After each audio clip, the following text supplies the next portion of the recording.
اللہ تبارک و تعالیٰ کہتا ہے الہاکم التکاثر. اللہ کے معنی عربی میں الہا یلہی الہاءن کے معنی ہوتے ہیں غفلت میں ڈال دینا، غافل کر دینا.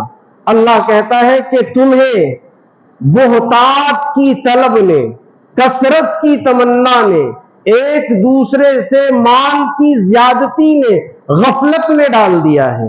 اللہ تبارک و تعالیٰ سے تم غافل ہو گئے ہو، مال کی ہوس اور مال کی تمنا اور مال کی چاہت میں تمہاری خواہش یہ ہے کہ ہمارے پاس میں خوب مال آ جائے، اور اس مال کے لیے تم نہ جانے کیسے کیسے کام کرتے ہو، کسی بھی صورت میں ہمارے پاس میں مال آ جائے.